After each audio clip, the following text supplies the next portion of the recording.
देवांश जी मथुरा से। महाराज जी राधे राधे, आपके चरणों में कोटि कोटि प्रणाम। श्री जी की अनन्य कृपा से ब्रज धाम में जन्म मिला। महाराज जी इन 18 सालों में धाम की ऐसी अपार महिमा पता ना होने के कारण किसी भी तरह का साधन नहीं बन पाया। प्रबल माया में फंसकर ये अधम बाहर पढ़ने चला गया, पर श्री जी की कृपा हुई। पिछले 8 महीने से आपका सत्संग सुन रहा हूँ, श्री जी की कृपा से नाम जप भी करता हूँ। महाराज जी कृपा करके इस मन पर शासन करें, ये सुबह ब्रह्म मुहूर्त में उठने ही नहीं देता, उससे नाम जप में पूरा नहीं हो पाता। और नहीं, आपकी लगन कमजोर है बच्चा। नहीं, हमारा मन सोने नहीं देता। आप क्या बताओ क्या तुम्हारा मन उठने नहीं देता और हमारा मन सोने नहीं देता। अभ्यास योग युक्तेन चेतसा नान्यगामिना। क्या हुआ? हमने नींद लेने का बहुत अभ्यास किया तो नाक नहीं खुल रही, और नींद पर बचपन से उस पर शासन हुआ तो वो हमसे कहती राधे राधे। अब उससे कोई परेशानी, थोड़ा तो शरीर है ना प्राकृतिक, पर वैसी परेशानी नहीं होती कि सत्संग छूट गया, भजन छूट गया, अब तो हम विक्षिप्त, ऐसा नहीं होता। तो ऐसे ही आप अभ्यास कीजिए। आजकल तो सुविधा है, अलार्म लगा लीजिए तो आपको जगा देगा, आप जग गए। आप दिनचर्या करें, कुछ दिन बाद बिना अलार्म के जग जाएंगे। अपने लोगों की ऐसी दिनचर्या थी पूर्व में कि मतलब अगर आप घड़ी से देखो तो 5 मिनट का अंतर है तो हम नहीं कह सकते ऊपर नीचे, ठीक राइट टाइम अपने आप आंख खुलेगी अपने आप। अब बचपन से अभ्यास रहा है ना, ठीक 2 बजे हमारी दिनचर्या, आज की नहीं, ये 20 वर्ष की है। जब मान लो सत्संग सब नहीं चलता था तो सुबह स्नान करके 2 बजे वृंदावन की परिक्रमा, सूर्योदय होते होते मंगला होकर फिर गुरु जी की सेवा में, ऐसा। तो हम अभ्यास कमजोर कर रहे हैं। किसी किसमें आशीर्वाद की जरूरत है, अभ्यास कीजिए। आप शाम के जब रात्रि में सोए ना भगवत चिंतन करते हुए, और आप टाइम अपने माइंड पे स्थापित कीजिए, मुझे 4 बजे जगना ही है, तो 4 बजे आपकी घंटी बज जाएगी दिमाग की। फिर आप करवट लेके सो जाए, वो आपकी बात अलग है। अगर आप सच्चा संकल्प करेंगे तो आप देखना जग जाएंगे, क्योंकि अंदर ही भगवान बैठे हुए हैं। चेतना है, अच्छा 4 बजे, और आप 1 साल अभ्यास कर लीजिए 4 बजे, फिर इसके बाद आपको 4 बजे के बाद नींद ही नहीं आएगी, आपको नींद खुल जाएगी। अभ्यास योग युक्त ये नींद है, भोजन है। अब जैसे भोजन है, रोज आप आधा कवल बढ़ाते चले जाइए, धीरे धीरे डाइट बहुत अच्छी बढ़ती चली जाएगी, और आप घटाते जाइए तो 1 रोटी 2 रोटी में आपका काम चलने लगेगा। 2 रोटी दाल, थोड़ा सा संयम नियम से चलो, बहुत अल्प आहार करने लगोगे, स्वस्थ शरीर रहेगा। और आप आहार बढ़ाते चले तो ऐसे लोग भी देखेंगे कि ज्यादा शरीर में वजन नहीं है पर उतना भोजन उठा जाते हैं। हाँ, रोटी ऐसे ही इतनी, मतलब गिन के नहीं, बीता से ना, हमने देखा है मतलब वैसे। और कोई ऐसी खास शरीर में बल कि भाई बहुत कुंतलों उठा लेते हैं, ऐसा नहीं। अभ्यास तो भोजन का अभ्यास, भोग का अभ्यास, नींद का अभ्यास। गलत कर लिया तो गलत, अच्छा कर लिया तो अच्छा।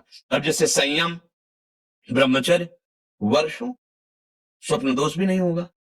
आपने आदत बिगाड़ ली तो अब ना करो तो भी आपका ब्रह्मचर्य नहीं रहेगा। अभ्यास, हम गलत अभ्यास कर रहे हैं तो हम परिणाम में दुखी होंगे, परिणाम में हम नीचे गिरेंगे। अच्छी अभ्यास करें। उचित नींद, अब जैसे बालक को 6 घंटा आपको सोना ही है, 24 घंटे में 6 घंटे आपकी नींद के लिए पर्याप्त है। साधक के लिए 4 घंटे, बहुत शिथिल तो 5 घंटे, अच्छे साधक के लिए 3 घंटे। 3 घंटे में 24 घंटे की खुराक बिल्कुल फिट हो जाएगी इंद्रियों में। अब जो 12-12 घंटे सोते हैं उनको क्या बताएं। अब कुछ ऐसे कि खाए पिए सोए, अगर दिन भर ना बोलो तो सोते ही रहे। अभ्यास है, आप सोने का अभ्यास कर लो तो उसका अभ्यास हो जाएगा। अभ्यास है बच्चा, अभ्यास ठीक कर लो तो आपकी दिनचर्या ठीक हो जाएगी। ऐसा महाराज जी इसी विषय को और एक दो प्रश्न आते हैं कि जो रात को लेट नौकरी से आते हैं, फिर महाराज जी वो सुबह थोड़ा सा लेट उठ सकते हैं महाराज जी? कई बजे तक रात में? जैसे रात को 11-12 बज गए नौकरी से खाने पीने में, फिर सुबह महाराज जी मेरी 2 बजे तक ड्यूटी रहती थी बार। अच्छा, मैं 12 बजे से 2 रात को नाइट शिफ्ट हो गई तो महाराज जी इनके लिए तो अलग विधान हो गया महाराज जी। ये मतलब ब्रह्म मुहूर्त में उठे बच्चे। हाँ, अब जैसे रात्रि में ड्यूटी करते हो तो 6 घंटे तो सोना ही पड़ेगा, क्योंकि शरीर जो श्रम युक्त है। तो अब उसको फिर दिन में तो छुट्टी होती होगी, मतलब उसको समय तो ऐसा थोड़ी होता हो कि साधारण दिनचर्या वाली ड्यूटी में फिर जाना, ऐसा तो नहीं होता होगा। रात वाली ड्यूटी के लिए मतलब दिन वाला तो फुर्सत होगी, होता होगा ऐसा। अब हम तो कभी की नहीं तो हमें पता ना नाइट और ना दिन की, रात दिन की ड्यूटी एक ही रही है। राधा वल्लभ सिंह हरिवंश वृंदावन सिंह अंचल हमारी। तो 6 घंटे सोने के लिए विधान जैसे है, तो अगर आपको पैसा कमाने की इच्छा हो तो उसके बाद भी ओवर टाइम कर सकते हैं, आप ड्यूटी कर सकते हैं ना। 2 बजे जगने के बाद आप सोचोगे यार 2 घंटे अगर और हम कर लेते हैं तो इतना मिल जाता है। तो अगर ऐसा ओवर टाइम भजन के लिए हो जाए तो लाभ मिल जाए। अब आप 6 घंटे सोने के निकाल लो। अगर आपको ऐसा लगता है 2 बजे आए, अपना जो दिनचर्या सो गए, फिर जब जगो तो भजन, वो आपके लिए प्रातः काल वही हुआ जब उठ के भजन करें। जब ही जागे तभी समझ लो प्रातःकालीन। फिर आप वही दिनचर्या करो जो प्रातःकालीन दिनचर्या चाहिए। और ये अगर 8 से 2 तक ड्यूटी है रात को, तो हम आपकी कृपा से नाम जप नाम जप नाम जप एक भी क्षण उसमें ध्यान नहीं देते। हाँ ठीक और है, जब बहुत- सोते हैं बहुत- हाँ। स्वप्न में भी हमें सिर्फ कीर्तन ही दिखाई देता है, और जब उठते हैं तो पहला बहुत ऊंची स्थिति है ऐसी तो। स्वप्न में और जागृत में हर समय प्रभु का चिंतन चलने लगे तो बहुत ऊंची स्थिति है। पर मनीराम को देखते रहे, बहुत कलाबाज है, बहुत कलाकार है। कभी कभी हमको सिद्ध अनुभव करा करके वो ऐसी जगह खड़ा कर देते हैं जहां लगता है कि यार तुम बहुत धोखे में डाल दिए हमें, ऐसा लगता है। अपने लोग क्या है ना कि इसके साथ बहुत खेल करे हैं, युद्ध, तो इसकी हर हरकत को पता है। जिस समय बच्चा ऐसी स्थिति आ जाएगी कि आप जो बोले ना, जैसे जब स्थिति आ जाएगी तो आप बच्चा बोल नहीं पाओगे ये बात। जैसे करोड़ रुपया तुम्हारी जेब में रखे हो, एक हाथ चुपचाप ऐसे रहेगा और कोई कहेगा क्या बात है, कुछ नहीं वो खुजला रहा था इसलिए ऐसे कर रहा। आप ये नहीं बता सकते कि 1 करोड़ यहाँ है। अगर नाम जब चलने लगा, ऐसी स्थिति आने लगी, तो इतना आप भयभीत हो जाएंगे, बताने में आप कह नहीं पाएंगे। और आपको ये अनुभव होगा कि जैसे भजन होना चाहिए हो नहीं रहा। पर वो मुझ नीच पर कब ऐसी कृपा होगी कि मेरा ऐसा भजन हो जाए।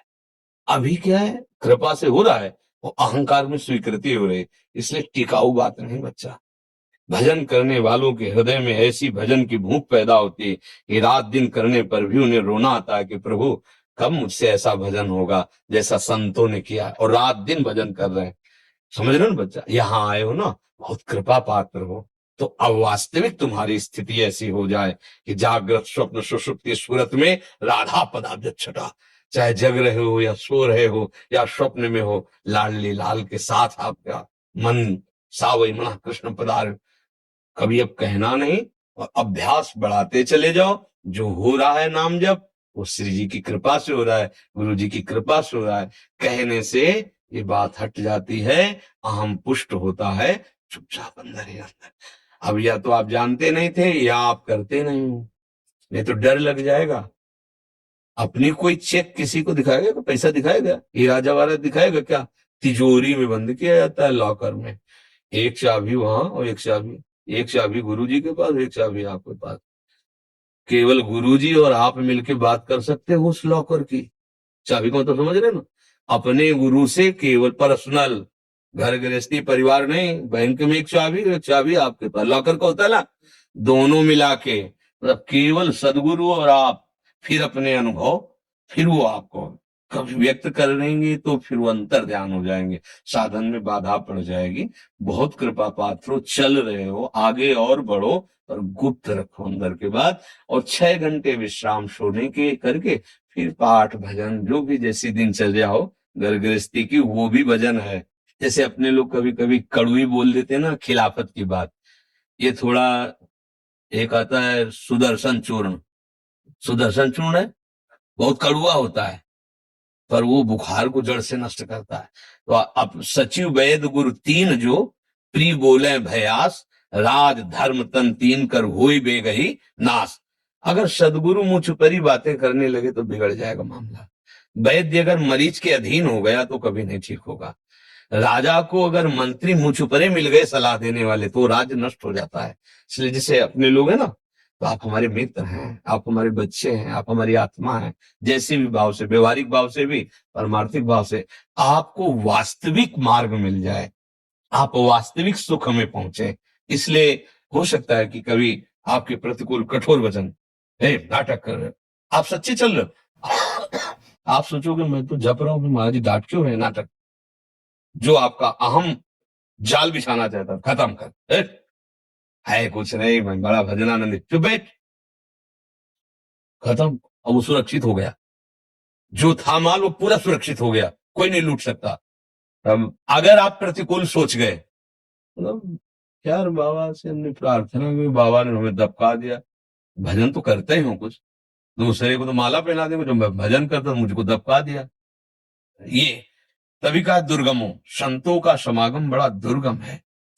जब देखा जाता है ना, जैसे मान लो एक आदमी बिल्कुल गंदे आचरण करता है और उसने कहा कि आज से मैं गंदा आचरण छोड़ता हूं, बस ये है कि हम 10 मिनट नाम जपेंगे राधा राधा, शाबाश, बारे बहादुर, चिंता मत कर, हमारा साथ है। 10 मिनट जब, अब आप 6 घंटा जप रहे हैं, अच्छे आचरण कर रहे हैं, अब आपसे हम नजर टेढ़ी करके बात करेंगे तो आपको लगेगा यार वो शराब भी पीता था, मांस भी खाता था, आज बात करो, 10 मिनट की शाबाश बोल दी और 6 घंटे जब करते फिर भी हमारे, क्योंकि अभी 24 घंटे पूरे कराने हैं आपसे, फिर पूरा जीवन आपका भगवत स्वरूप बनाना है। जैसे लड़का कोई नया है ना और बस स्कूल में, और ऐसे गोली खींचे ऐसे डंडा बना दे तो टीचर क्या कहता है, वाह शाबाश शाबाश बहुत अच्छा। और अगर साल भर उतले ही करता रहे तो छड़ी लेके वही गोली डंडा वही, आगे बढ़, कहा खा गा गा अंगा, अभी तो ज्ञा तक पहुंचला है। ऐसे जब संत समागम में कभी उनका कड़ुआ वचन, उनकी डांट लगे तो अंदर से सोचना चाहिए भगवान हम पर बड़े कृपाल है, हमारी रक्षा कर रहे हैं, वो हमें अपना मानते हैं। डांट किसको लगाई जाती है, जिसे प्यार किया जाता है, हमारे ऊपर बड़ी कृपा है कि संत जन हमें अपना बच्चा मानते हैं, अपना मानते हैं और डांट लगाते हैं ना। कभी प्रतिकूल बात, क्योंकि माता कभी प्रतिकूल कैसे बच्चे के सोच सकती है, ऐसे सदगुरु कैसे प्रतिकूल सोच सकता है।